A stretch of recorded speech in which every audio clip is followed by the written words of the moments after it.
Let's bring him into the show right now. There he is, Garrison. There he is. What up, bro? What's up, guys? How's it going? Welcome back. Great. How are you? Better now that you're here. Doing great. Glad to be with you guys.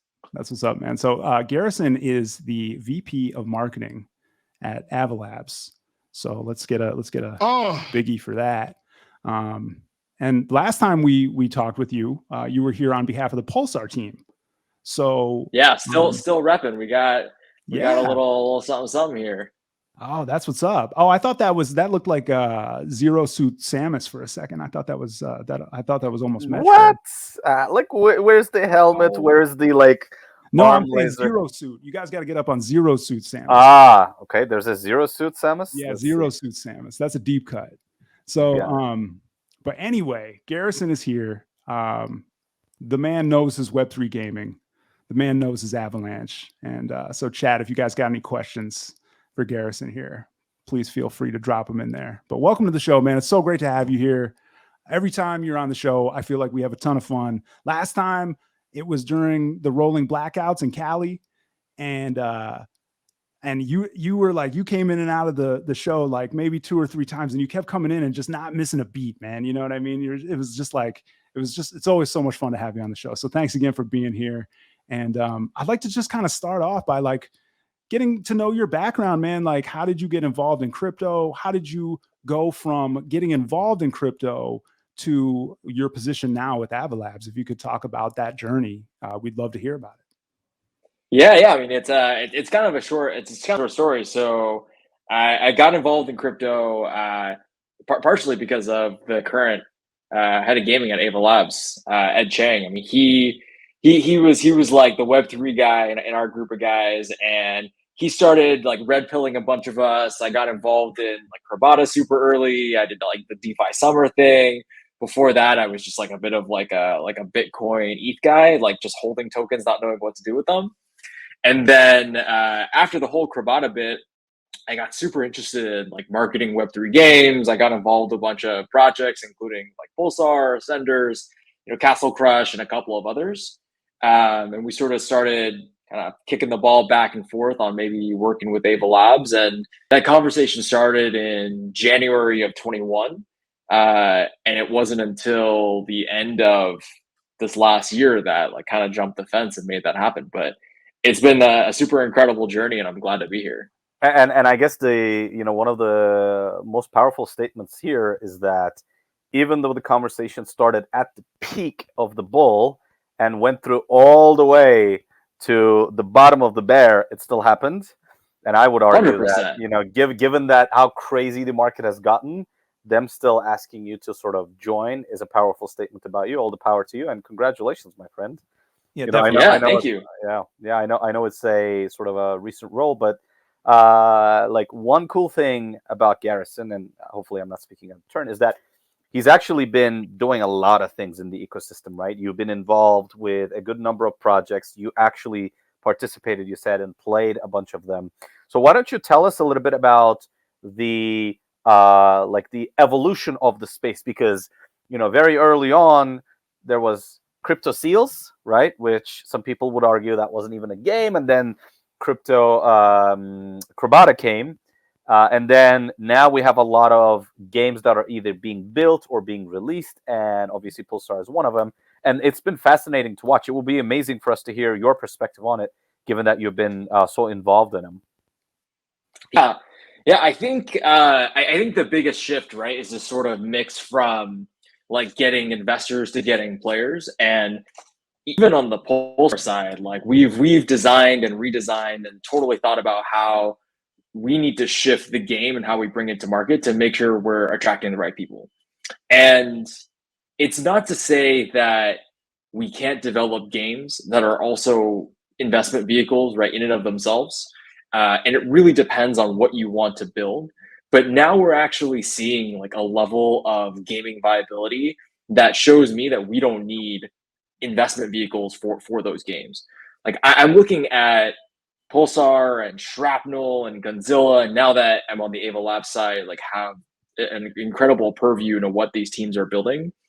And we're really seeing people integrate Web3 in like a novel additive way, instead of having it become like the primary vehicle for funding, right? Like bootstrapping funding, which is like tokenization is one way that you do that, right? Gaming studios want to break out of the traditional publisher cycle. They want to build something for themselves. So they go to crypto because they want to raise money, right?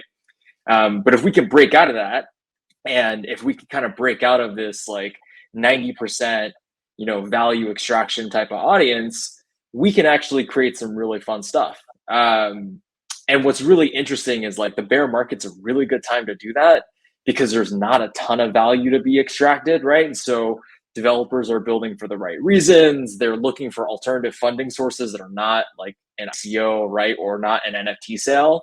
And it's actually creating a lot more interesting, I hate to use the word like altruistic, but altruistic motions from founders. And I'm really liking this like current generation of game developers. Like everyone is moving in the right direction. So I guess, is it fair to say that play to earn is either dead or in hibernation, right? Like we know that a significant number of players jumped into each one of these ecosystems. Obviously, Avalanche saw a bunch, but various other ecosystems where like idle gaming was popular. And then, that came to a fairly aggressive end, I would argue. Do you think that was a bad thing for it to happen? Ignoring the fact that, some people lost money, but do you think it was beneficial? And do you think actually it's dead now? Yeah, so I think I hear a lot of this like play to earn is dead, and a lot of people that I respect, Jonah Blake, Bryce, a lot of these like really big gaming influencers say that it's dead. I think play to earn is here to stay, right? Like it's not going anywhere, but it's going to look different, right? So Sure. The promise of play to earn is effectively a different kind of value transaction between a game, right, or where you spend your time, and you as the player. It effectively just means that if you put your time into something, there's always going to be a way that you can extract some value or some return on your time. And it's a little bit different than sort of this investing concept, because when you play a game, historically, unless you go pro or something, you don't extract value, right? You don't own anything, you never own anything, and you get zero return on your time. So that means any return on your time, even if it's less than what you might have paid to play the game, it's still a net positive, right? It's still a move in the right direction for the players and for the industry. The component of play to earn that is dead is this concept that if I put in $5 and take some actions, right, manipulate the economy, play within the confines of this game, then I'm going to be able to make $10. Like that way of thinking it was never going to be sustainable for everyone, right? Because there's always a loser on the other side of the trade, and it creates inherently like really like just misaligned incentives, either on like project teams, on players, on DAOs, and the people that participate in that economy. And so I think we're all just kind of growing up a little bit and bringing the fun back into play to earn. Yeah, absolutely. Like I view this phenomenon like even larger than gaming itself, right? Think about how new projects partner with, other projects, right? The only way that partnership to be successful is if the incentives across all the parties involved in a transaction or in a deal or whatever that may be are aligned, right? And when you bring gamers out of their closed ecosystem where the publishers are making all the money to a new world, you're trying to create a brand new economy. And let's be real, creating economies are tough, bro. Like, we know that central banks are not doing a great job at it. Obviously, they're at a macro scale, but the actual problem itself, where you want to create something sustainable, stays, right? And I think what we're observing from all these different games and projects coming out is different experiments at trying to align the incentives such that the project, the gamers, the investors, and everybody else involved somehow arrive at a sustainably comfortable situation. And what 2022 was, where the incentives were extremely skewed towards early investors and early players, right, at the expense of the folks that came later. And now I think that in itself is dead. That's what people mostly call Ponzonomics, right? But the gaming and the incentivization of players so that their time is valued and they get something in return for it is very much alive. Investors for bootstrapping various parts of the games getting something in return is very much alive. And of course, the projects getting funding so that they can build awesome products that they're building, their incentives are sort of aligned. I mean, it's been a fascinating journey for me as well, and fascinating to observe all these things happening. So, going from gaming to AvaLabs marketing, is your role specific to gaming, or is it like a larger mandate? Can you give us a little bit about your mandate? Yeah. So I think publicly, I do a lot of work on the gaming side. It's still very near and dear to my heart, and I haven't let anyone else take that over. But the mandate is to actually put together like vertical growth strategies across everything, right? So when you're looking at AvaLabs and Avalanche, and you're looking at the ecosystem of things that these two organizations are working on, you've got the gaming vertical, right, which led by Ed. They've been like crushing it on the deal side lately. You have NFTs, which is going. There's some amazing things that team led by Dominic is putting out this year. We've got DeFi, which is kind of the Avalanche roots, but they have like more abstracted partnerships, right? Enterprise, institutional adoption. You probably, for those of you who are keeping track, like there's this slow but really important move towards real world assets and bringing things like gold, right, and silver and commodities on chain.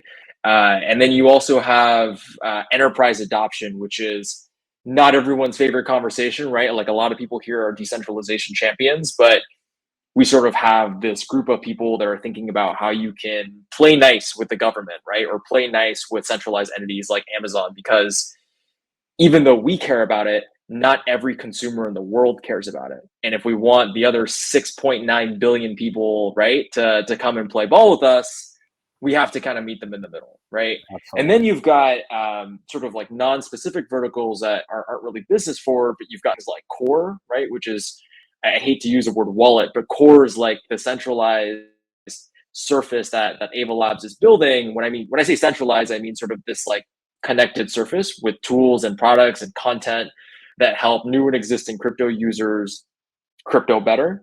And then you've got just general platform marketing, right? And so a lot of people don't see this, but we're kind of moving all the chains forward at the same time, because no one knows what's going to happen, right? And so we're placing bets across all these verticals and growing them at the same time, so that as one pulls forward, we can double down and already be a leader in that space. Absolutely. And just going back to your point about, people being a champion of decentralization, but not necessarily liking institutional or enterprise stuff. Again, it's incentive alignment, right? Up until the end of DeFi summer, I guess the incentive alignment has been very skewed towards DeFi. But if this technology, the underlying technology, is as good as it's being promised, which I believe it is, but if it's truly that, then everybody will want to adopt it. And again, the overall incentives and the overall perspective on this needs to shift, so that everybody arrives at a nice middle ground where everybody's happy. But that's amazing, man. Obviously, Avalanche has been the latest very strong L1, I would call. I know there's a few that are launching now as well. But at the end of the last bear, I remember Gun saying we started the bull market at one point, and it's very much true. But of course, Ethereum has been around a very long time, and Avalanche has been around only like 2 years now, roughly. Where do you see Avalanche in terms of your role and your mandate in, let's say, at the 5-year mark, right? Roughly 3 years away. Where do you see that? Like, what do you think we're going to be using? I don't know if it's going to be our daily lives, but people like us who are active in crypto, what are the things that you think we'll be doing in 2 to 3 years' time? Yeah, so I'll caveat this. I'll caveat this by saying this is my personal opinion, and NFA guys, within NFA, my personal opinion does not reflect the views of my employer. But I was sitting in a planning meeting last Thursday.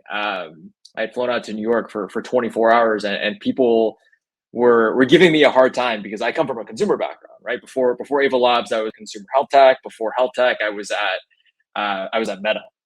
And so the way that I think about success is a little different than everyone else. But one of the things that absolutely we're aiming for the next 5 years, and hopefully before the next 5 years, is that your household brands will be powered in some way, shape, or form by Avalanche. It could be one step removed, right? Maybe one of your favorite products is built on AWS, and AWS is tapping into something that's built on Avalanche.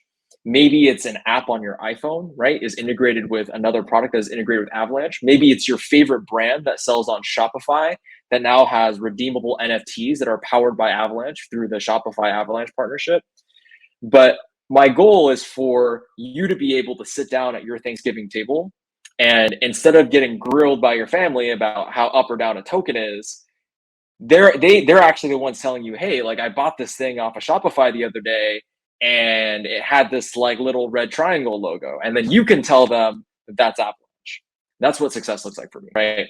It's not like this crazy like mainstream adoption moment where like New York Eve, the ball dropped and everyone all of a sudden knows that it's mainstream adoption.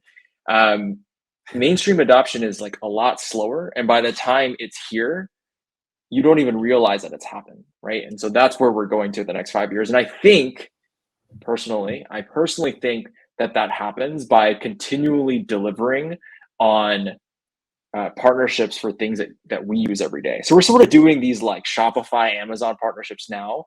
They're a stepping stone into all of the daily consumer products that we use that are built on top of these platforms. Absolutely. And I've heard this numerous times anyways, where real success, as you say, is when you don't even know you're using this technology. It's not about the price of the token.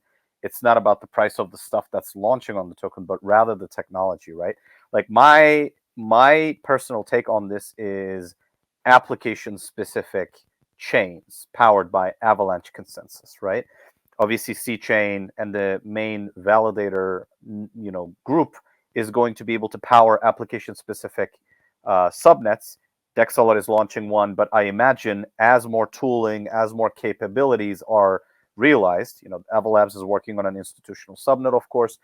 Like an application-specific custom solution makes a lot of sense for B2B solutions, and I think B2C solutions as well, where a game running its own subnet where you can control a lot of the aspects of the subnet is extremely powerful concept, right?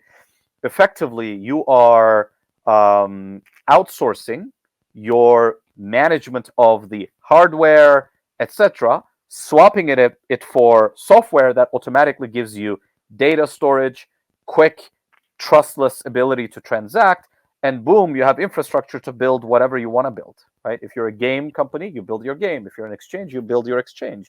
You don't need to worry about the infrastructure. And that's really what AWS originally was, right? Back in the day, everybody would get their servers. They would own them. They would build them. They would hire server administrators. Now, small companies can actually go to AWS, press a button, boom, server launched. Press a button, boom, application deployed. Boom, boom, press a button, you have your website. It's unbelievable. And Avalanche is exactly that, except it's in a different field, right? And shout out to this AWS partnership as well, which was recently announced. Big news. And I think that already means Avalanche is succeeding. Mainstream adoption by the biggest cloud provider. They're providing an official partnership. They've agreed to a partnership, and they're going to provide Avalanche technology to their customer base, which I find amazing. The logo, the AWS logo is always exciting, right? Like who doesn't love, we did the social marketing, we got the blog posts, there's a bunch of joint media, and like I'm personally excited by some of the other things that we're going to be doing with the Amazon team. And there's definitely more to come on that. But at the end of the day, like I don't use AWS. A bunch of stuff I use runs on AWS, and I'm sure a bunch of people listening like generally are not interacting with AWS on a daily basis, if even at all. But partnering with an AWS is the first stepping stone in getting other projects, other companies, other brands and logos to adopt. Like the truth is it's a stake in the ground about credibility. And then it's also a confidence driver for the guy on the other side of the table because, head of technology at insert Fortune 500 brand here may not know anything about the InfoSec, DataSec, culture at Avalanche or AvaLabs, but they certainly have worked with AWS before, and they know that AWS, as generally a US company, right, as a company that has government contracts, is already meeting a certain level of regulatory compliance, is following certain data security and InfoSec regulations, right, and meeting a certain threshold. And that's what gives the confidence for us to be able to broker some actual applicable use cases with some of these brands, right? Going direct sometimes just doesn't work. But these types of foundational partnerships, whether it's AWS or Alibaba for companies building in APAC, Shopify for the e-commerce world, we're really going to focus on these door opening partnerships that we can leverage into individual brand and company partnerships. And I want to add one more thing. I don't know if this is alpha or not. Let's just say it's an observation that I made during Consensus last year, which happened in Austin, Texas. The AvaLabs event was co-sponsored by none other than Google. What is Google? Hopefully they don't need no introduction, but what most people may not know is Google is a Are they new? almost they're a relatively new company, of course, but they're almost as big in terms of cloud services, cloud infrastructure, cloud compute as AWS. Now, having a co-sponsored event may be a clue, maybe not be a clue, but knowing the Avalanche playbook around trying to become the underlying infrastructure for finance and other applications, maybe it means something. And maybe this AWS announcement, the previous Alibaba announcement, maybe string of more to come, right? So I just want to mention that as well. Very cool. I kind of want to pause real quick. Are there any questions from the audience? I am wondering. But yeah, guys, you can feel free to ask anything at Garrison. And I mean, honestly, I would say if there are any people trying to get projects started, if there's anyone, I mean, pay attention to what Garrison is talking about, guys. This guy is a marketing mastermind, and you're getting a lot of knowledge dropped on you right now. The tweet I wasn't just being clever on Twitter, guys. Like I told you, Garrison knows his stuff. Garrison already answered all the questions in advance, so nobody's able to actually ask a question. It seems we do have a right. We do have a question from our guy Crypto Kindergarten. What IRL assets do you think regulatory wise will be the first to be adopted? Oh, that's a good question. Interesting question. Yeah, I mean, I think everyone's got their opinions. We're already starting to see some of the partners that we're working with bring certain things on chain in sort of an exploratory way. A lot of it is with asset classes that are typically only accessible or only accessed by institutional investors, right, or accredited investors. But something that I thought was really interesting coming from kind of the health tech world is we saw KKR bring a portion of their fund on chain. That was not actually what I thought would happen in the near term. But it's really interesting to see some of these multi-$100 million funds start to explore what bringing some of their assets or bringing some of their portfolio or fund on chain looks like, right? The second thing that I think we're seeing are on-chain analogs for traditionally commodity assets, things like gold and silver, or even real estate portfolios and funds coming on chain. I think that's really interesting, especially because some of these asset classes in their current form are really difficult to access, right? It's not something like gold where you could go, you could open up your brokerage and buy some kind of proxy for the value of gold pretty easily today. If you wanted to participate, right, in buying different real estate derivative products or something like that, it's kind of annoying to do, right? And I wonder if tokenization or bringing those assets on chain is also a step forward in just user experience, right? Because it's kind of redefining how users might interface with that asset class. And a lot of the UI interface user experience for things like brokerages, for example, they're like a decade old, right? Like there hasn't really been a need to reinvent those, but we're seeing a lot of like these like micro quality of life improvements, right? As well as like fundamental improvements come when someone digitizes an asset. So I look at that, and I guess, in a roundabout way, I'm not really sure. I'm not really sure which one's going to come on chain and be adopted first, but there's a lot of exciting stuff that's coming on that side. I mean, my sort of take on this is a little bit, different. Like, I guess I'm not entirely sure what in real life assets mean, crypto kindergarten. But if you think about ability to pay for things, money, it's already there, not mass adopted, but it's definitely adopted, right? There are businesses out there that can accept USDC. Circle is pushing very aggressively for them to be the better payment solution.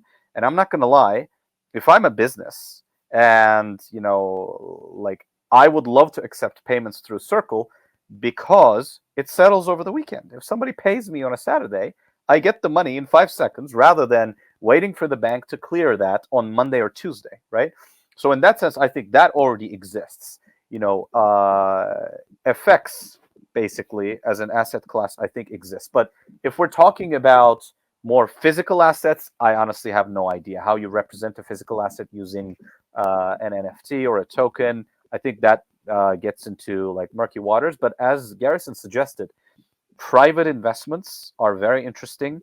One example of this was a KKR fund. A much, much earlier example of this in the Avalanche ecosystem was ILOs, right? Like litigation offerings, as they're called, used to be a privately funded product where these companies would fund the litigation through hedge fund-like financing, right? And it was a very particular and hard to access bet, which is now through Avalanche available to people, for example. So in that sense, I think anything that is esoteric and needs liquidity, probably because of that need to be liquid, is going to come quicker to crypto. And then anything that is money-like or commodity-like, as Garrison suggested, because its properties are very similar to how cryptos work today, they'll probably be very soon.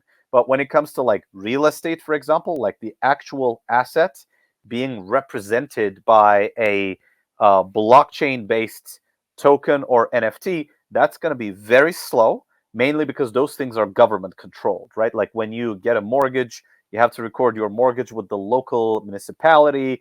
And there are some municipalities, at least in the US, where they still use paper records, bro. It's not even computerized. Like they will photocopy this thing and put it in a file, which eventually will either get flooded and be lost or be burnt, right? So in that sense, that part, because the government and these very large institutions need to evolve, will be slower. That's kind of how I look at it. I guess he has a second question, huh? Yeah, he's got a little follow-up. And you know what? That reminds me, I got to change doctors, guys, because my doctor doesn't have digital records anymore. They're like, there you go. They're like really old, and they refuse to switch. One day they're gonna come back, and one day they'll be back, and they'll be like, "Oh, we forgot. Like, are you generally healthy? Well, what's going on?" They'll forget everything because I should have done it anyway, man. They sent me home when I was asked them to give you the health records snapshot and requested in the Merkle tree. That's what I'm saying, man. Health records on chain is like such a important but novel use case. And I actually think I think in like really small segments of health tech, there's already like certain systems provider like Epic that are experimenting with blockchain, right? Like obviously not a generally accessible asset, but just using like a blockchain ledger to record instead of using like a traditional like data storage solution is something that is still really important. Yeah. Absolutely. I mean, it takes it gives you a higher degree of security and immutability than the alternatives, right? And in that sense, anything that is data intensive that needs to be heavily secured can be put on blockchain theoretically. So let's take a look at the second question. We do have a follow-up. Let me put that on screen for you guys. Yeah, perfect. From a security perspective, is there a theoretical potential problem for the sum of all assets on subnets exceeding 70% of the value of Wow, that's a firestorm question. I'm gonna throw out like not Ooh. only am I not a lawyer, I'm also not a securities expert. But So I guess the easy and cop-out answer here is Avalanche is parameterizable, right? Like that 70% parameter may be changed. That's one way. But also, I would actually argue that if the value locked by assets creating on subnets are increasing so fast, the value of running a validator is critical. And therefore, to secure the subnet assets themselves, people will want to buy more AVAX to spin up more validators. So I would argue that just by the nature of the design itself, you would expect a significant amount of derivative value to be accrued to the validators themselves. I guess, I mean, there is no hard defense mechanism that prevents from a subnet to, grow so much that it's more valuable than AVAX. And at that point, you could attack the AVAX network with subnet asset value. I guess that's the question. But I don't see that happening anytime soon. I mean, if it happens, that's a great problem to have.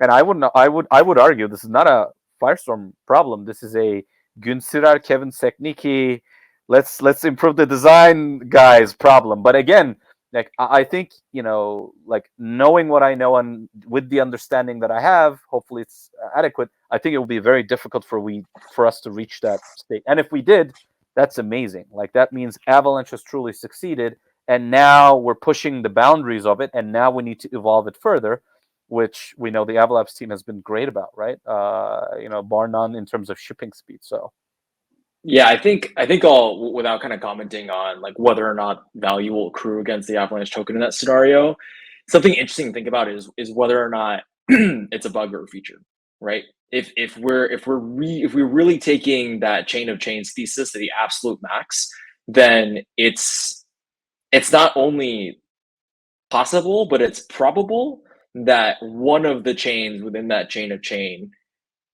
becomes more valuable than the main network, right? Again, really sure whether or not it happens, not really sure like whether or not it results in an issue. I think like calling out that potential like subnet attack on the main Avalanche chain as a result of a subnet become extraordinarily valuable.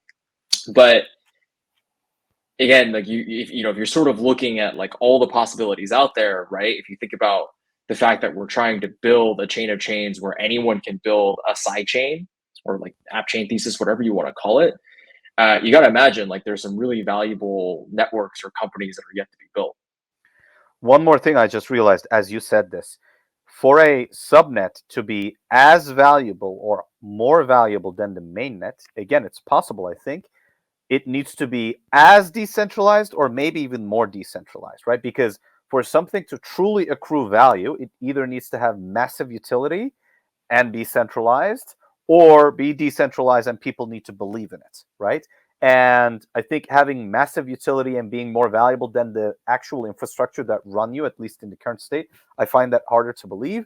And then if it is decentralized enough, but it's more valuable than the Avalanche network, it's okay, right? Because it's decentralized enough that, an attack going back to the mainnet is probably, improbable. But again, I mean, it's so theoretical that I haven't thought about this enough to go beyond what I just said. I think this will be an interesting conversation to have with Gün, Kevin, and those guys who have been looking at these types of things for a long time. Definitely. I want to take it back just a little bit to our gaming conversation, because obviously I'm the most recent former normie out of the three of us, right? And I come from essentially the Web2 gaming world. But Garrison, you have such a unique perspective on just how you think about the success, for one thing, what you mentioned earlier. I mean, I love that story, by the way. But I guess from your perspective, what do you see as the biggest hurdle for onboarding Web2 users to a Web3 gaming experience? And let's put aside the quality of the games, because I think as Pulsar and, like you were saying, Shrapnel, games like that, I mean, we're getting to the point where the Web3 games are on the level. You know what I mean? they can box with the Web 2 games. We're not all the way there yet, but like we're really close, man. You know, so I guess what would you say is the biggest hurdle in onboarding Web 2 users? Is it the crypto stigma?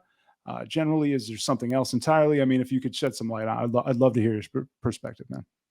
Yeah, there's three things, right? And there's three things because there's three stakeholders when you build a game. You've got the game team, you got the guys playing the game, and then you got the investors in the game. When I say investors, I don't mean the players. I mean like publishers, traditional investors, etc. Like Red Dead Redemption cost what, $200 million? Like basically the cost of a Christopher Nolan movie. So on the developer side, the primary risk is development cycles, right? It's like gaming development cycles take for freaking ever. You add Web3 into that, and instantly the thing costs twice as much and takes twice as long, right? And then you look at the Web3 industry, forget about just gaming, but the Web3 industry in general, talent is so scarce. You know, like it's so hard to find people that you bring in, you know, kind of more junior talent. People are really interested in the space, and the damn thing takes 3 times. And so these teams are navigating just a really complex development publishing environment, right? It's just really difficult to bring one of these things to market successfully. For the gamers, it's the over integration of Web3. There are an incredible amount of ways you can bring your game or some element of your game economy on chain without making it the central focus of the entire game. Like it's sort of unfathomable, right? For even like World of Warcraft, that you would introduce a player to the real money auction house before they've gotten like some degree into the game. But with most Web3 games, like crypto first principles need to be understood before you can even kind of enjoy what you're doing, right? And like that's kind of tough. And a lot of the new generation of games are finding ways to like peel back on the crypto piece a little bit, and slotting it in a different way and realizing that you don't have to like embed it into every aspect of the economy or the gameplay to actually make money, right? Like there's ways to make money on a game and to monetize through Web3, right? Besides like sticking it down everyone's throat, right? And then the last one is investors, which is, and I say this in a really like endearing way, but games are shitty investments. Like you talk to like any publisher in the world, like the last, or, you know, they don't want to invest in games, right? Yeah. Like the gaming industry, and the reason why so many people are flocking to Web3 is like the gaming industry has conditioned itself into remixing, just like the movie industry and like the TV industry, right? Yeah. People would rather take a slightly successful IP that is well recognized and build a super subpar product around it than try to build something new, because there's so much risk. You go to Steam right now and there are thousands of games, indie developers, AAA developers that are amazing, like absolutely amazing games, right? Sure. But they never hit the light of day. Like they never made it. They're not talked about. And now we're on like Call of Duty 15 and, you know, Madden 25. Like each year these games face a little bit more churn, but they're consistent hit makers and they cost less money each year to make, right? And so remixing that old title with new skins, new guns, new maps, whatever, like is marginally more expensive, but the return is there. And so I think, you know, we need to help solve all of these problems, right? Some of it is like just guidance, right? Like teach game developers how to manage businesses. You know, the AvaLabs team, like helping game developers understand better ways to integrate the tech and better ways to design game economies. And then as an industry, like we need to make sure that we're providing incentives or education to investors to show them how they can make real bets on new projects, as opposed to, you know, like what Blizzard does, right? Like fund the same 5 games for 20 years. Right. And inherently just sucks all the oxygen out of the room, because like everyone would rather bet on a Blizzard, right, or on a Call of Duty than bet on the next 10 potentially hit-making indie titles. Yeah. We need the Web3 Elden Ring up in here. You know what I mean? I mean, totally. Like what you described has a lot of parallels with non-gaming in crypto as well. As you said, innovation, creating something new, creating a paradigm shift is incredibly difficult, right? So in that sense, what we've seen over the however many years until Avalanche came about is everybody ripped off existing working solutions in Ethereum, right? Uniswap is a great example of that. Compound is probably a good example of that. And basically they took it, they put a new skin on it, and they tried to get returns off of it, right? And I think like that's why, again, Avalanche itself was very unique to me. Brand new consensus, going out, trying to innovate on the consensus layer, which has been agreed that the Nakamoto consensus was the thing for 6-7 years until Avalanche came about, was a big bet, and it worked. And I think, like for me personally, and maybe this is not really an investment perspective, but for me personally, people trying to innovate by building something that's new, hasn't been seen before. Yes, it's risky, but it's hella cool, man. So that's kind of how I look at it from a more naive perspective. Obviously, not investment advice, but very, very interesting to observe and like think about these things that with a one step back, looking at it from the outside kind of perspective. And crypto, and I'll say like even though a lot of people here aren't investors, right? It's like sort of like what can we as average Joes do? Is investors, especially for things like games, they're looking at you guys, right? And so the way that you can make this work is when you see a project that you've never heard of launch, you as players can go and pressure them to have some sort of like low barrier to entry, right? Free to play, like low cost mint, free mint, whatever it is, right? Ask developers to provide some like test or like gameplay demo or something, and then go play it. Because when you play it and you provide feedback, you give the game developers user metrics that they can then go to investors and say, hey, people are playing this thing, fund my crazy idea, right? And so even though we're not the ones writing the checks, investors are looking at people like us to use these products because they want to fund stuff that consumers want to use, right? So we actually have, especially in crypto, where there's like no user metrics, right? Even 100 daily active users, 1,000 monthly active users, those kinds of metrics still get people really excited. And so as individuals, we actually have a lot more sway on what projects make it than we think. Definitely, man. Absolutely agreed. And Crypto Kindergarten chimes in once again saying that gamers want to play games. Let's see, Web3 can be used to improve the gaming experience, but it's not going to reinvent it. Yeah, I mean, and that's my main thing. It's like, I think I heard it on the AWS Avalanche Spaces a couple days back. I forget who said it, but one of the problems that we run into as crypto people is that crypto people build things for other crypto people, and I think that when we start looking towards the actual stepping outside that box and looking at the user experience coming in from like we're saying a Web2 gaming experience, what's going to make the Web2 player go, oh yeah, I do want to learn more about this. You know what I mean? So yeah, definitely, man. I mean, you nailed it. So thank you for shedding some light on that. I appreciate your, it made my brain bigger. I'm going to have to loosen up my hat in a second here. So you guys know how that goes. Big brain time on the show. But I have two more questions before you go. One, this is your third time here. Can we make a fourth? Absolutely. We'll be gaming next time. You can always count on Garrison, man. Like the guy is so positive. I don't think I've ever heard him say no. Like I'm not gonna lie. I've spoken to him a lot, and I've never heard him say the word no. Garrison, can I borrow $2,000? Well, don't push it. Don't push it. Don't push it. All right. But yeah, we actually talked about a new thing yesterday, which I haven't brought up to you guys yet, but that's what Garrison is alluding to. So I will do that. You, our producer, and then Jonathan, we need to have a quick chat. Ooh, we gonna stream? We gonna do some streaming, boys? There's gonna be some streaming. There's gonna be some streaming for sure. Well, Garrison, I'm on the PC. I'm in the PC game now, so I got my Steam. So we can last time we had Jun do it. Jun probably would make me look foolish in Pulsar, quite frankly, because I think the first time he played Pulsar with you guys, he didn't even have a shield, and he almost won the round or something. So it's something crazy. I'll get my ass totally kicked. It'll be hilarious. We'll stream. I'm hoping for John's mentor to actually play the game. Ooh, that sounds the guy who taught him what real-time strategy is, how he needs to micro his dragoons. Mhm. Dragoons, StarCraft 1 reference for anybody I'm that his, doesn't I'm know. his Elden Ring mentor for what it's worth. So I help him in co-op sometimes when he's having a tough time with the bosses.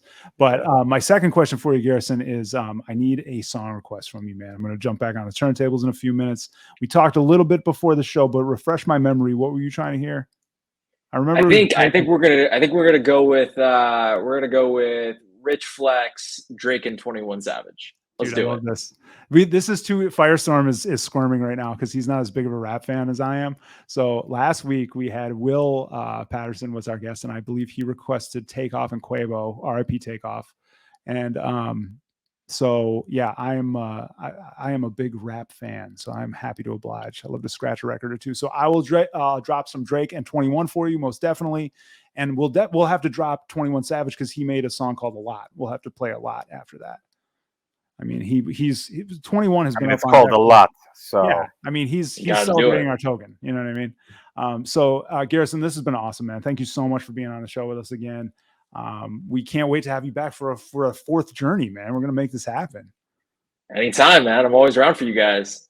That's what's up, man. Well, thanks again for being here, and we will catch you very soon, I'm sure. Take care, man. Peace. Thanks for coming, man.